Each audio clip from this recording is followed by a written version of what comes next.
Hello, everybody. I'm Phil Brandt, President and CEO of AIM Employers Association, and welcome to This Week at Work. This Week at Work is the only show about the workplace that offers you front row seats and a microphone, featuring experts in human resources and employment law to bring you practical, timely, and accurate insights so you can more effectively lead your organization. It's Thursday, November 2nd, episode 255. Today, we're excited to bring you some critical updates that will directly influence the work environment and safety protocols. An intriguing development on the horizon is OSHA's recent proposal for a new rule, potentially reshaping the way businesses prepare for workplace inspections if union representation is allowed. Tom Chibnall, Associate Attorney at Ogletree Deakins, joins us to discuss what this and other OSHA news means for employers. And as sometimes, we'll have Bert Garland as our lawyer on the clock. All this and more on This Week at Work.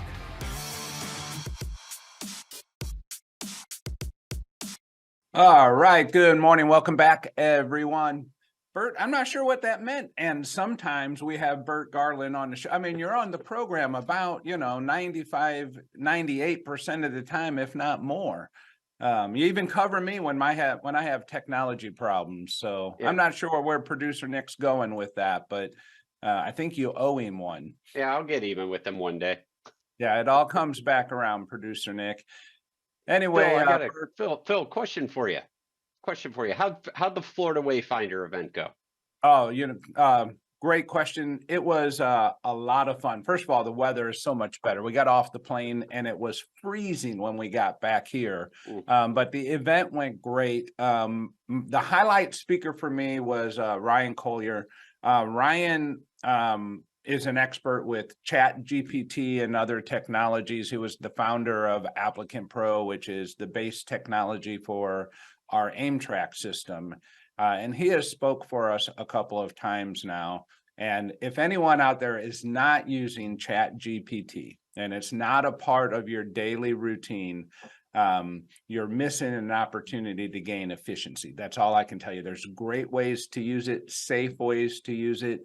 The technology is beyond our imagination. So if you're not using it, look it up and give it a try and start using it. All kinds of information on YouTube, how to use it. I know I use it every day, multiple times a day now. And I find it to be just a great technology to help gain efficiency, but more on that some other time. We got our buddy Chibs in studio with us today. Chibs, how are you today? I'm doing well, Phil. Thanks for having me today. Yeah, we're happy to have you. I know there's a lot going on in the world of OSHA, so we want to get to that and kind of get an update from you.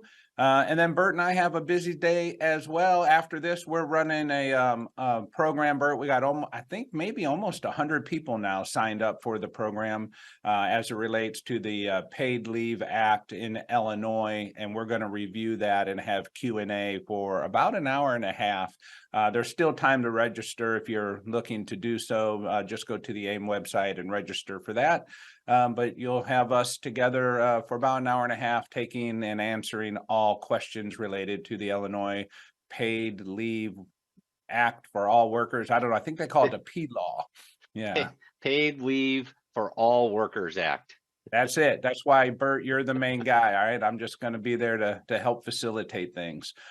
But let's get on with the questions for today. How do you believe union representation during OSHA inspection would impact your organization? That's a great question because there's some changes on the horizon. And then the second question, the word cloud, is an employee rushes towards you and says, OSHA is here, OSHA is here. Your first reaction is what? And if keep you it put clean, that in folks. The word keep cloud, it clean. like this, and keep it clean. It is PG-13, the programming. All right. Okay, Laura, are you ready to be on the clock? I am ready to be on the clock, Phil. All right, Nick, pull that lever. All right, it's time to look into what's trending in employment law. Lawyer, you're on the clock. So I'm going to start today with 4 really quick hits, 4 arguments that discrimination attorneys and HR should be keeping their eye on this coming month. The first involves a case with FedEx. They are seeking to knock down or reverse get this, a $366 million verdict from a Texas federal jury that awarded a former FedEx sales manager, one plaintiff, in her case that she alleged the company sent her or fired her because she filed complaints of race discrimination. At the tail end, 366 million? at the tail end of a 2022 case, a Texas federal jury sided with the plaintiff and awarded her $365 million in punitive damages, as well as some other damages, $120,000 for pain and suffering, and $1 million for future medical damages. And so she'll need that extra $1 million, Yeah. that would be important. Yeah. Yep. So FedEx is obviously appealing that case, and the arguments, I believe, in that case are going to be held this month. Next one has to do with the EEOC trying to revive a disability suit over mask mandates. We're going to go all the way back to March of 2020. The EEOC brought a lawsuit under the ADA on behalf of a former employee of a pharmacy in Texas who was fired or sent home by the store manager in March 2020 because he wore a mask to mitigate the risk of the then burgeoning COVID-19 pandemic. Ultimately, that court granted summary judgment for the employer, saying that the incident was a one-off and that the Fifth Circuit standard for bringing a harassment claim requires more than the single incident of sending somebody home. And so the plaintiff in that case is appealing that one. Another one to keep an eye on is out in the 11th or over in the 11th Circuit. This one has to do with the transgender man who said he was purposefully and mockingly misgendered on a daily basis by supervisors and coworkers at the Georgia Department of Corrections. In this case, the individual transitioned in and then in mid 2020 filed a lawsuit because Human Resources instructed other personnel to adjust how they refer to him, but that most of his coworkers ignored that directive. So this one really gets at the issue here. The incidents were daily and purposeful, according to the plaintiff, because they were often accompanied by laughter at the plaintiff's expense. One coworker even referred to the plaintiff as it and that. A female coworker told the plaintiff she was proud to be a woman and threatened him physically. So that case is going to be one to keep an eye on. And then another one out of the 10th Circuit that I think is really interesting is in this case, a white former sergeant in the Colorado Department of Corrections will challenge a trial court's dismissal of his suit, alleging that workplace diversity, equity, and inclusion training violated civil rights law. According to the plaintiff in that case, the training created a racially hostile work environment against white employees. The Department of Corrections in Colorado argued that the plaintiff hadn't alleged any actual instances of harassing behavior, and that his disagreement with the DE&I seminar doesn't make it harassment.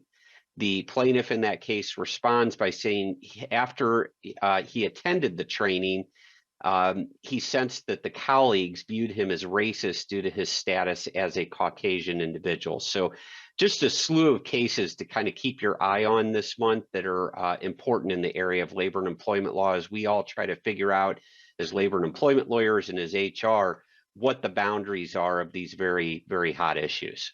Yeah, I think there are several very interesting things to discuss there. But if I go back to the transgender male situation who was continuously referred to maybe harassingly by his coworkers, that's a tough one that I think people face probably every day when it comes to how someone wants to be preferred or chooses to be preferred, whether they've gone through, a transgender change or not. I can see where that could get sticky. If I want to be referred as she or her and you choose not to, or you mock me, whether I've been through transgender change or not, that could cause some problems. Yeah, I agree. And it's, we're kind of waiting for the court decisions to come down. We know the EEOC's position on this is very very clear, and that is that you have to use the individual's preferred pronouns and refer to that individual as they want to be referred to. But that also implicates other rights of individuals, even in a private workplace setting. Right. If the government is forcing people to use to sort of accept an ideology that people don't agree with, and so we are sort of waiting for the court decisions on this. The practical advice I could give to people is that I think that using individuals' preferred pronouns is probably a safer approach. And if you don't prefer that approach, then you could simply refer to the person's name over and over. Yeah, Just instead of whatever name that is, you call them by the name. Yeah. Yep, exactly. So a couple other ones real quickly, Phil. I just want to kind of offer this one again out there as a reminder to people that we all know that the Department of Labor issued its new overtime proposal, and there are some significant pieces of this one. Again, I just want to remind everybody the DOL announced the release in late August of its new rule for overtime or exemptions from overtime under the Fair Labor Standards Act, and they're raising that salary threshold, or proposing to raise it from $684 a week or nearly $36,000 a year to $1,059 per week, or about $55,000 per year. Now, what's interesting is analysis of this is coming out, and what this amounts to is this is a 55% increase in the salary threshold, which of course people who are opposed to this increase are arguing this is going to raise the cost of doing business dramatically. And with inflation at 40-year highs, and as millions have dropped out of the workforce, this is the wrong time for the administration to be doing this, according to the opponents of this. And then I think the most significant piece here, though, and this is what I really wanted to talk about this for, is that this proposed rule, according to the analysis that I'm reading from Law 360, says that this proposed rule will turn 3.6 million salaried workers into hourly workers, because they're no longer going to meet that salary threshold. That's a lot. That is a lot. Yeah, and I think also the biggest argument that you have 3.6 million really mad people. Yeah, I mean, in almost every case I've had, where the individual's more upset that you're calling them hourly than they are that they're going to get maybe more pay as a result of it. It's a status measurement. Yeah, I agree with you that is a big issue that's all part of that. Yeah. So, and then the other piece of it is that, the concern right now is, again, what this will do to the economy when you start taking such a large sector of people and increasing the salary threshold by that great of an amount of money. And the previously the Fifth Circuit, I believe it was the Fifth Circuit, when the Obama administration had tried this, actually rejected the Department of Labor's efforts to significantly increase the salary threshold back during the Obama administration, arguing that it was an improper attempt to do so. The fact that it was indexed to inflation arguably makes it illegal. And so this new provision or this new effort by the DOL also looks very similar to that. And so we'll have to see what shakes out once this hits the courts. But I can promise you one thing, it will hit the courts. Yeah.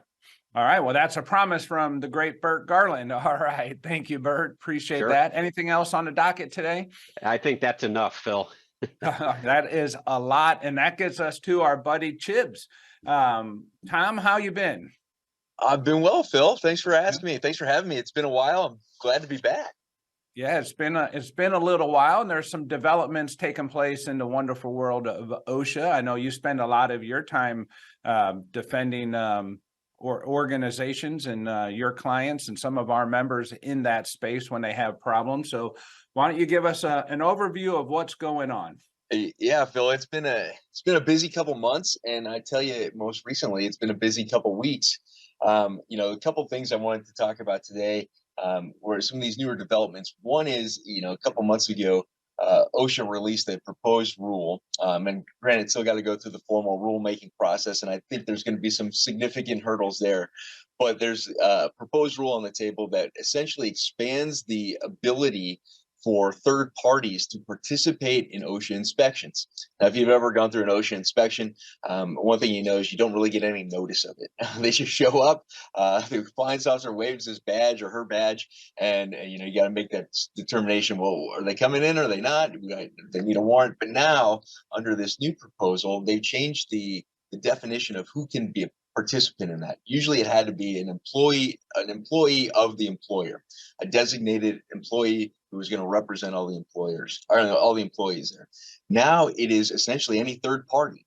And, you know, and this will speak close to Bert's heart as a labor lawyer, but that means union organizers.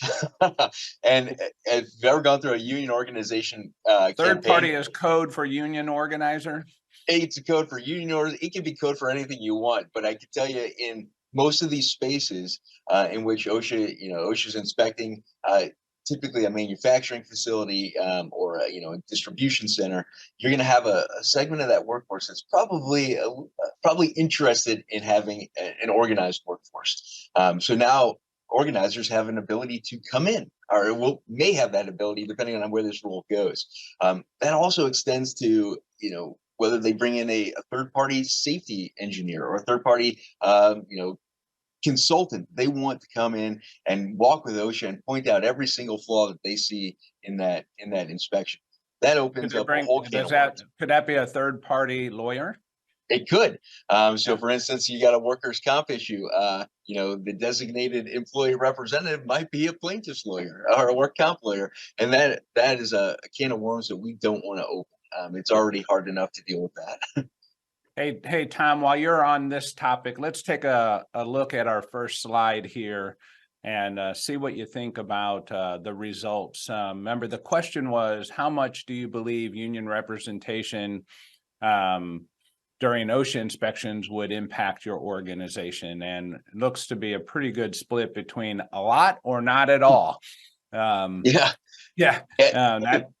That's a pretty good split there, either a lot or not at all. But I think that kind of gives the mindset of where businesses are at, right? If I'm under the threat and I feel like union is a threat and have been fighting to stay in a union-free position, probably going to be a lot. If it's not something that's a threat to our workplace, I might say, well, probably not at all. Or if I'm in an office environment and I don't really think in that traditional way that we're confronted with as manufacturers, maybe not at all. Yeah, and Phil, this is an interesting poll here because, like you said, it's a pretty good split. And I'd say that, you know, in environments that are already organized, where there's already union representation, you know, sometimes those are hostile relationships, and sometimes they're not.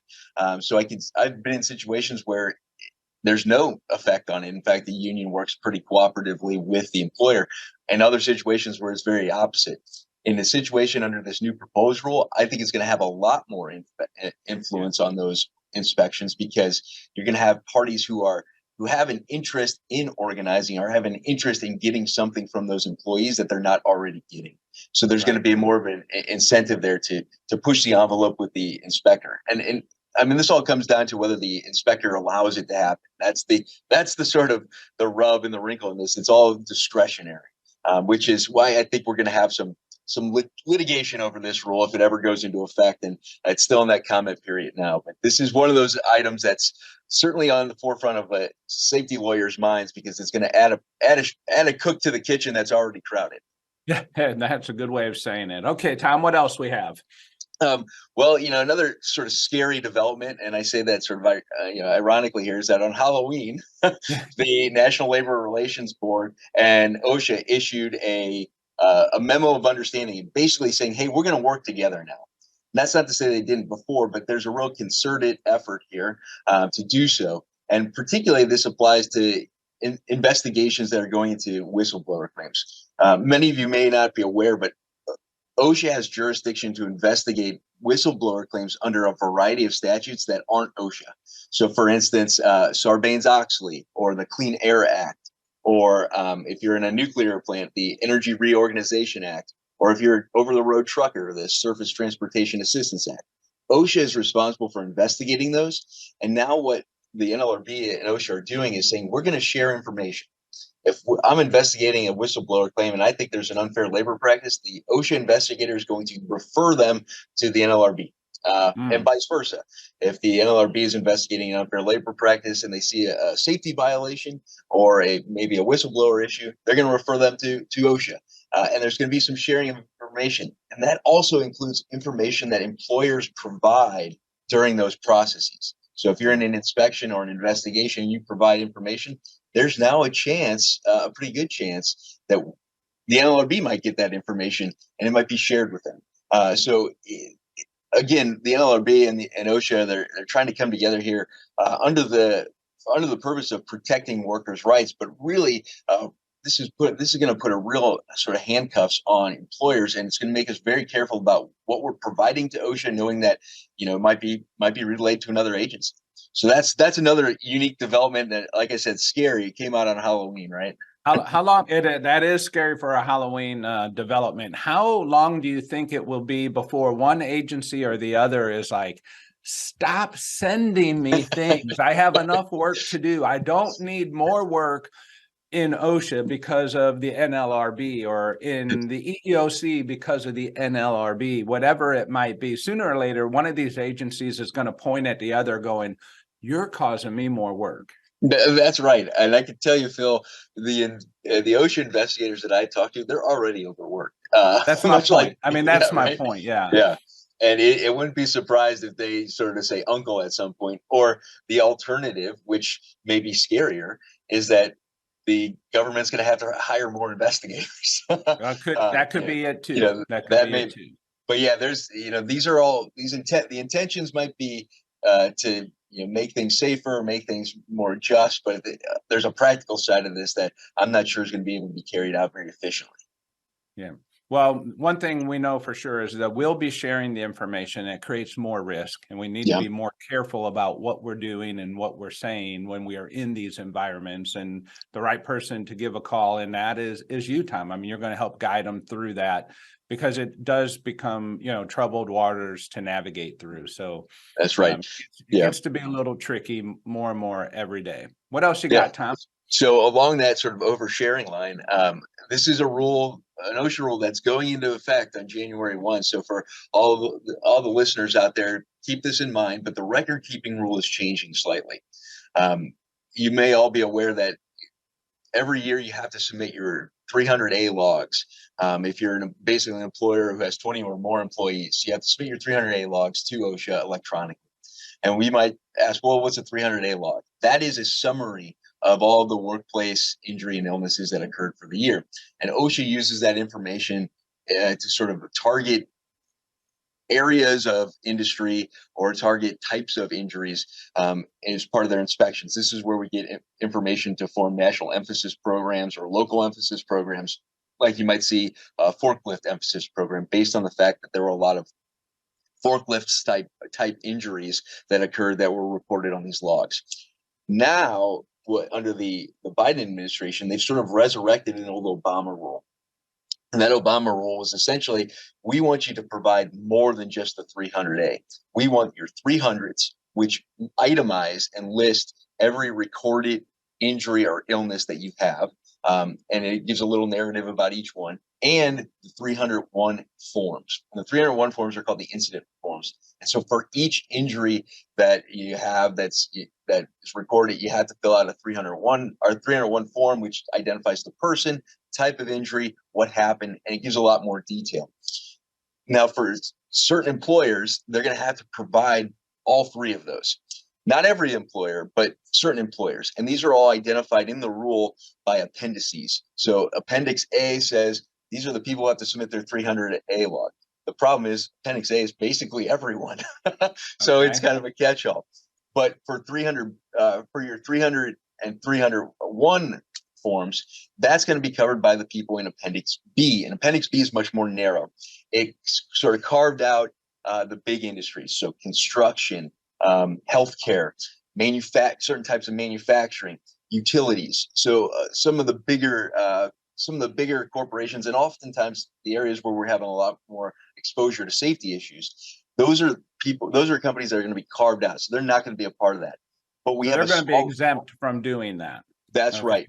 And there's a smaller subset here. And basically, Appendix B covers those with a total case rate of 3.5 or less, or cases of, basically 3.5 cases per 100 employees. So a lower rate. And I think the impetus behind that is, if they were going to try to get these big employers, these high rate injury areas to submit these, it never would have gotten through the rulemaking process. So This is a way to get that through. But that's going to be in effect January 1st. And we typically submit those logs sometime in mid and February of the next year. So you'll be submitting your logs sometime February, early March of 2024 for 23. So Tom, did I hear you say if you have an injury rate of 3.5 or less, then you may be subject to it? So the better your rate, the more subject you are to reporting? So it's kind of inverse, actually. And part of that, I think, is the way that they're sort of, scaling back that rule a little bit, because I just don't think that these big industries like healthcare, construction, manufacturing, those trade associations would not have allowed this. There would have been a lot of heavy campaigning, and I think there was, to exclude them from that. So the idea and the purpose behind this would be, it provides OSHA with a little bit more particularized information. It allows them to sort of target certain areas of work that they think have higher rates or are more susceptible to injuries. And that allows them to perform, develop their programs, their emphasis programs, whether they're on a national level or a local level, that sort of guide those inspections.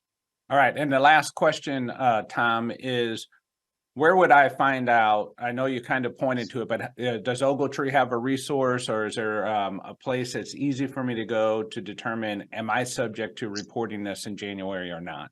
Yeah, no, absolutely, Phil. Ogletree's got those resources.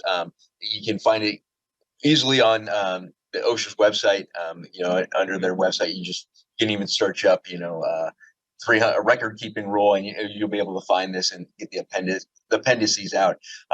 This is I will say that we at Ogletree have this product called the OSHA tracker. It's free. You can go on the website and look at it, and it'll break down all sorts of information for you. Basically, where what kind of industries have higher inspection rates, how many inspections are going on, how many citations have been issued. It's a wonderful resource, and I use it on a daily basis when I'm sort of projecting trends and identifying areas to be more mindful of. But yeah, that's all out there. It's all publicly available. You go to OSHA's site to get the appendices, and you can go to Ogletree's site to get all that information. Sounds great. All right, Tom, I appreciate it. It's always great to have you on the program. Bert and I are rushing off to prepare for our program that starts at 9:30. We hope some of you join us for that. If you have employees in the state of Illinois, it's definitely a program you'll want to be a part of. We need to understand the impact that's going to have on your paid leave programs that you offer to your employees currently, in addition to the program that the state is requiring us to make available effective January 1 of next year. Until then, go out and be good to somebody. We'll see you back next week at 7:30 Central Time. Thank you once again for tuning in to This Week at Work. If you enjoy the show, please share it with your colleagues. Forward our invites. Share the link, aimea.org/thisweekatwork, or follow or subscribe wherever you get your news and entertainment, like LinkedIn, YouTube, Spotify, Apple Podcasts. We're everywhere you are. And you can be part of the show. Send your questions and comments anytime to info@thisweek.work. We'll see you next week, 7:30 a.m. Central Time, when we discuss what's happening this week at work.